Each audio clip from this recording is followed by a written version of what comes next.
Vamos diretos ao assunto a partir de agora e hoje estamos centrados nesta invasão aos 3 órgãos de soberania no Brasil, o Palácio do Planalto, o Congresso e o Supremo Tribunal Federal. É a nossa convidada neste direto ao assunto a politóloga brasileira Beatriz Rey, investigadora na Universidade Johns Hopkins.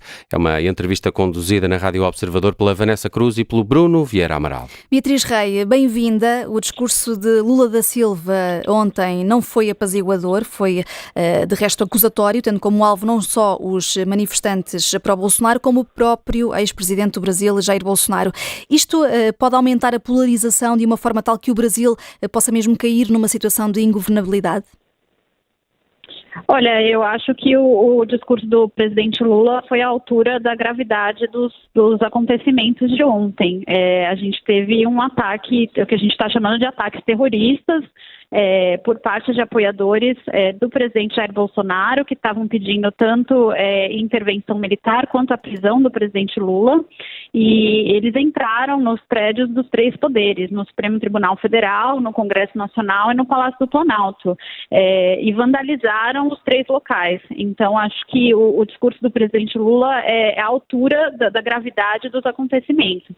Eu acho que o país já está fraturado, né? Já estava antes da eleição, continua após a eleição e não deve sair dessa situação tão cedo.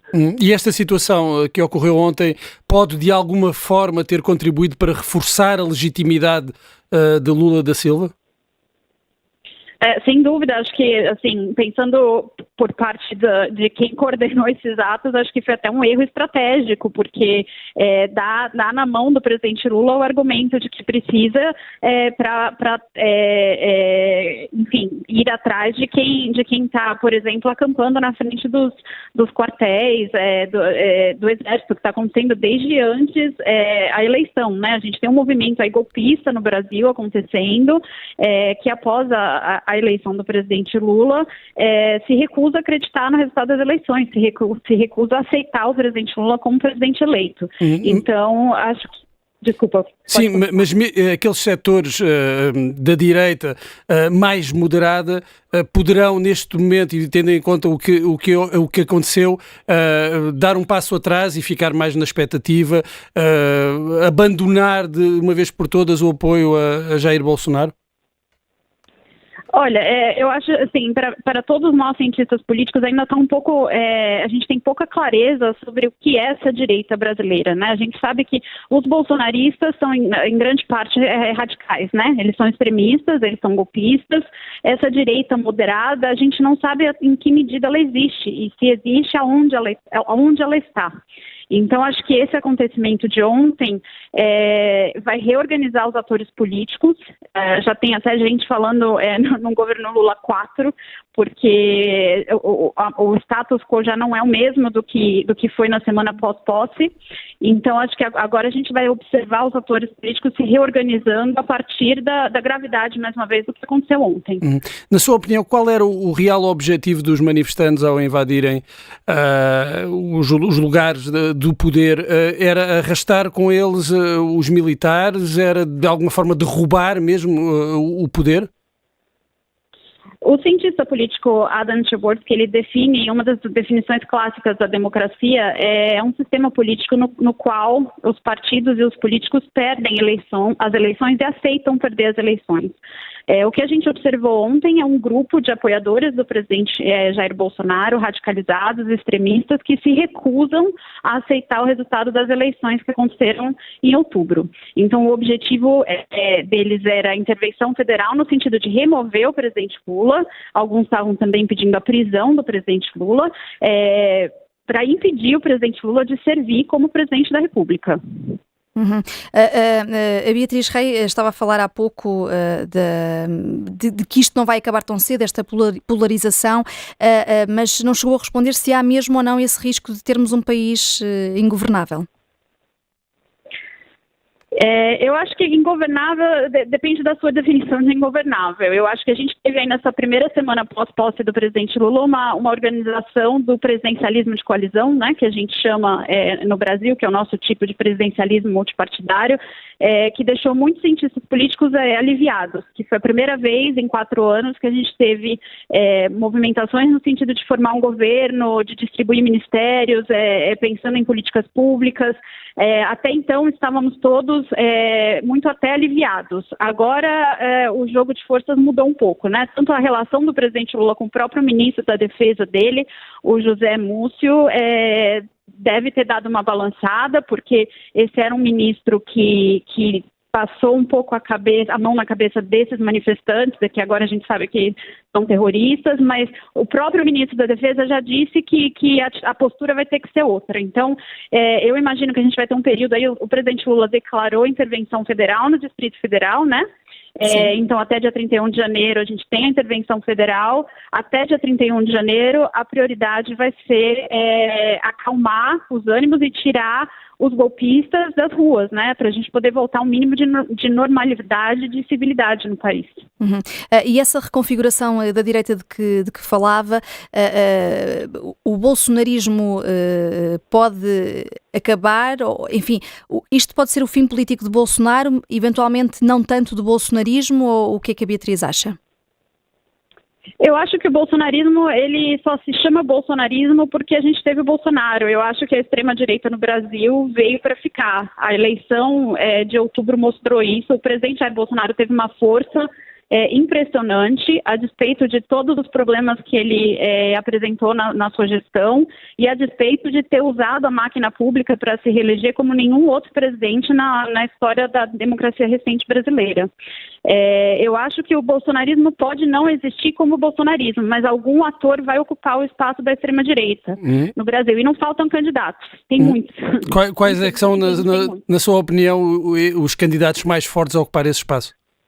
A gente tem, por exemplo, o governador de São Paulo, Tarcísio de Freitas, que foi eleito na onda do bolsonarismo, tomou posse agora. A gente tem o governador de Minas Gerais, Romeu Zema. Os dois, para mim, são os candidatos mais fortes, mas a gente pode até, inclusive, ver algum filho do Bolsonaro despontando como sucessor. Não é impossível. Olhando para a comparação que inevitavelmente é feita com o ataque ao Capitólio nos Estados Unidos há 2 anos, na sua opinião, era expectável um incidente como aquele que ocorreu ontem? Na altura das eleições falou-se muito da possibilidade de protestos massivos no Brasil, que depois aconteceram, mas não na escala que se temia. Isto é surpreendente? Não deveria ser expectável por parte das autoridades uma reação dos bolsonaristas como a que vimos ontem? Olha, eu acho que houve uma falha de inteligência e de segurança ontem, né? A gente tem aí relatos de que o vice-presidente do Senado, que está ocupando o cargo porque o presidente do Senado está de férias, Rodrigo Pacheco, alertou o chefe da Casa Civil, do governador do Distrito Federal, de que havia risco à invasão do Congresso, isso ontem de manhã. Então a gente teve aí uma falta de ação por parte de alguns agentes públicos no âmbito do governo do Distrito Federal, mas também das polícias. Então a situação não é muito parecida um pouco nesse sentido com a invasão do Capitólio. A gente sabia que tinha esse risco e se deixou chegar às consequências que chegaram, né? E crê que isso foi resultado de negligência ou de cumplicidade de alguns setores das forças de segurança? Difícil saber. Os relatos que a gente está ouvindo é que tem conivência, né? Tem uma parte das forças de segurança que foram coniventes com a invasão. Inclusive algumas imagens que estão circulando nas redes sociais de alguns policiais praticamente chamando os golpistas, os terroristas para dentro dos prédios públicos, né? Então, nesse sentido, acho que no Capitólio norte-americano a gente teve uma resistência maior da polícia dentro do Capitólio. né? A polícia do Capitólio brigou muito para não deixar os golpistas destruírem o patrimônio público. Isso a gente não viu ontem, né, no Brasil. Quer dizer, se perdeu muita coisa. Os prédios foram depredados, se perderam obras de arte foram destruídas, presentes que a presidência da República recebeu de diversos países. A situação, todos os vídeos que você vê, tanto do Congresso, quanto do Supremo Tribunal Federal, quanto do Palácio do Planalto, é um cenário desolador. E pode ser mais difícil vir a provar essa conivência a ter existido, Beatriz Rei, e com isso haver até consequências de outras demissões? Não entendi, desculpa, você pode repetir? Se pode ser mais difícil provar, tendo em conta aquilo que acabou de dizer, provar que as autoridades, que a polícia, como não foi de forma tão explícita como aconteceu com o Capitólio nos Estados Unidos, pode ser mais difícil haver consequências judiciais, outro tipo de afastamento também de mais cargos de políticos e públicos. Olha, no caso do Capitólio norte-americano, todas as pessoas envolvidas estão sendo presas, né? Não sei quanto isso vai chegar ao topo, né? Enfim, não, o presidente da República, mas as pessoas que estavam presentes na invasão estão sendo presas e está acontecendo. O ministro Alexandre de Moraes, do Supremo Tribunal Federal, já pediu ao Tribunal Superior Eleitoral que se use dados biográficos e de identificação civil para auxiliar na localização das pessoas envolvidas. Então, eu acho que tem uma vontade aí do STF e também dos outros poderes, porque hoje os três poderes soltaram uma carta conjunta condenando os ataques terroristas e chamando de ataque terrorista. Então, acho que tem uma vontade aí política de se identificar os culpados e de que os culpados sejam presos, né? A gente já teve alguns episódios de invasão do Congresso no passado, mas nada no nível que aconteceu ontem, nada. O que aconteceu ontem foi sem precedentes. E olhando para esse plano para identificar os atacantes, é um plano que inclui análise de impressões digitais, imagens de videovigilância, ferramentas de reconhecimento facial e também recurso às redes sociais. Acha que vai ser fácil chegar e punir todas essas pessoas, como promete Lula da Silva? Eu acho que eles vão tentar, e eu acho que tem que ir além, porque o que a gente também está identificando é que essas pessoas foram, houve caravanas, né? Houve um esforço financeiro aí de levar essas pessoas até Brasília. Então, acho que também é importante, como diz aquela máxima, ir atrás do dinheiro, né? Quem financiou isso? Quem financiou os ônibus? O Alexandre de Moraes já tinha identificado alguns ônibus que chegaram em Brasília ontem. Quais são esses ônibus? De onde eles vieram? Quem pagou para esses ônibus saírem de onde eles saíram? Então, acho que é uma rede que tem que ser identificada e tem que ser punida, porque abre-se um precedente, se isso não acontecer, que é perigosíssimo para o futuro do país. E esses financiadores, já há suspeitas sobre quem possam ser? Olha, é muito difícil ter certeza. Muita gente fala de setores do agronegócio. Eu não quero dizer com certeza nada até que a gente tenha um processo de investigação como dita a lei.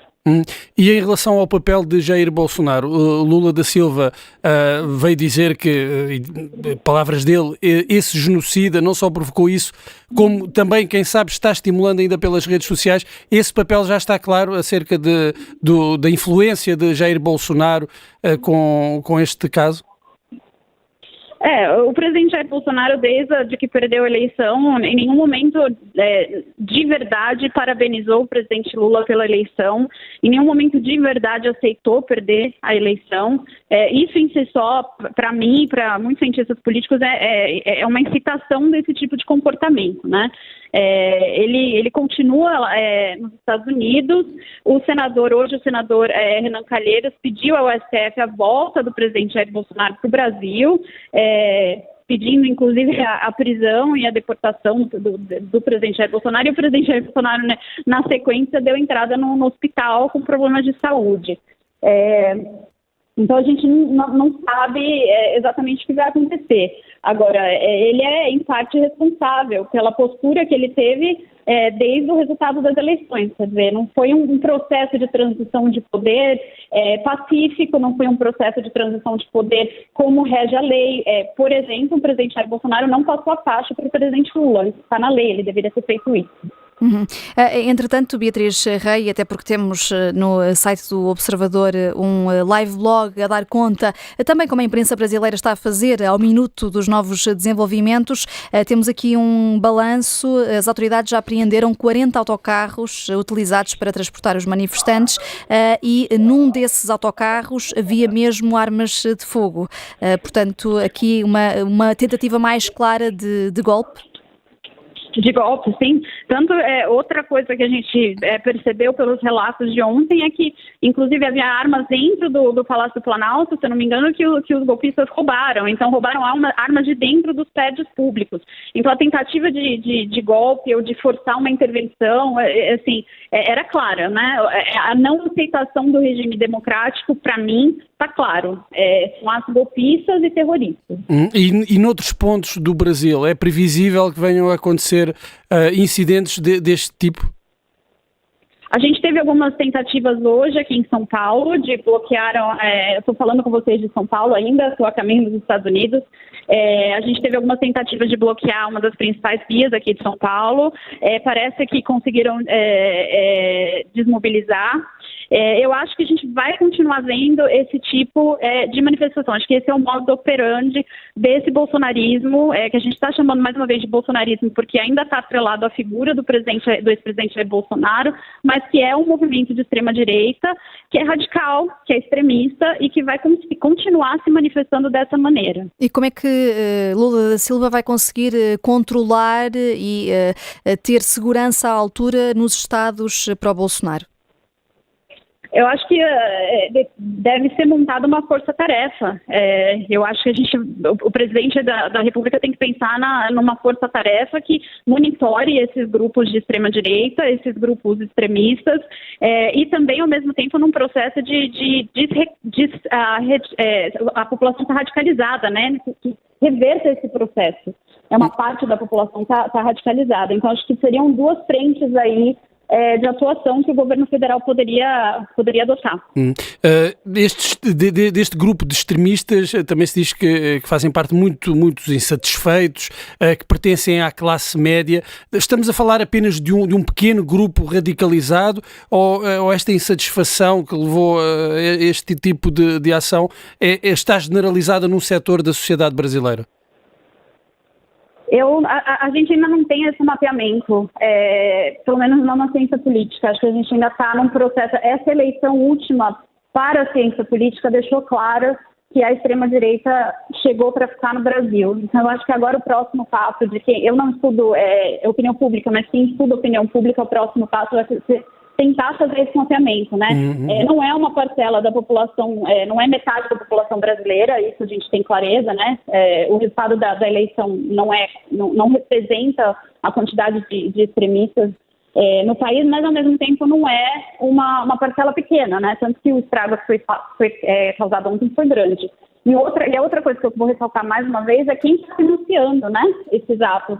Não são só as pessoas que estão indo lá, mas quem está financiando, quem está tornando isso possível. Acho que tem que trabalhar nesses dois campos aí, o governo federal tem que trabalhar nesses dois campos.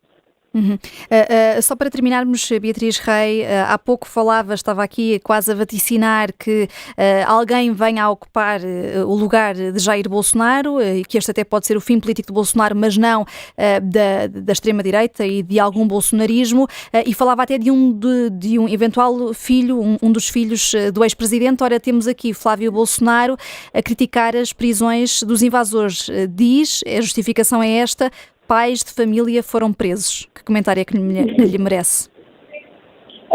Não existe vácuo no poder. Se o pai dele não consegue mais se manifestar, enfim, ou optou por tomar outra postura, alguém vai ocupar esse lugar, porque a extrema-direita está representada na população brasileira. Então, algum líder vai aparecer. Pode ser que seja o Flávio Bolsonaro, pode ser que seja o Eduardo Bolsonaro ou um dos dois governadores que eu mencionei. Acho que por isso é tão importante que se pense em políticas públicas para desradicalizar a população e, ao mesmo tempo, se pense em jeitos de monitorar essa atividade extremista no Brasil, porque não é a última ocorrência que a gente viu essa de ontem. Muito obrigada, Beatriz Rei. Aqui em direto de São Paulo, a politóloga brasileira Beatriz Rei, investigadora na Universidade Johns Hopkins, foi a convidada de hoje do Direto ao Assunto.